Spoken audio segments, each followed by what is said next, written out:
নমস্কার, শুভ সন্ধ্যা। নিউজ ভ্যানগার্ডের পর্দায় আপনাদের প্রত্যেককে স্বাগত। এই মুহূর্তের গুরুত্বপূর্ণ সংবাদ নিয়ে আপনাদের সঙ্গে আমি রয়েছি শতাব্দী। বেকার বিরোধী দিবস উপলক্ষে বাম যুব সংগঠন ডিওয়াইএফআই এবং সেই সঙ্গে তাদের পক্ষ থেকে উত্তরকন্যা অভিযানকে সামনে রেখে পুলিশি তৎপরতা লক্ষ্য করা গেছে। অবশ্য আজকের এই পুলিশি তৎপরতা চোখে পড়ার মতনই ছিল, কেননা বৃহস্পতিবার রাত থেকেই উত্তরকন্যামুখী বিভিন্ন রাস্তায় ব্যারিকেড তৈরি করেছে শিলিগুড়ি মেট্রোপলিটন পুলিশ।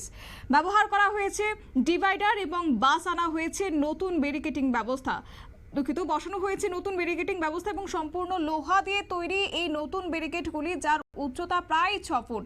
সকাল থেকেই রাস্তার দুধারে ব্যারিকেড শুরু হয়েছে এবং পুলিশ প্রশাসন সেখানে তৎপর ছিল বলেও কিন্তু জানা গেছে। যদিও এই বিষয়কে কেন্দ্র করে বাম নারী নেত্রী মীনাক্ষী মুখার্জির কি বক্তব্য রয়েছে শুনুন। কেন আটকাচ্ছে সেটা একবার জিজ্ঞেস করে আসুন ওদেরকে,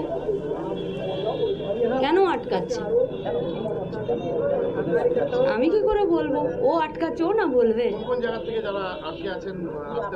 চারিদিক থেকে যত গাড়ি বাস আসার কথা সব গাড়ি বাস আটকে দিয়েছে পুলিশ। কেন আটকাচ্ছে? মানুষ প্রতিবাদ করবে আর পুলিশ অগণতান্ত্রিক ভাবে আটকে দিবে? তাহলে অর্ডার কে দিল পুলিশকে গাড়ি আটকে দেবার?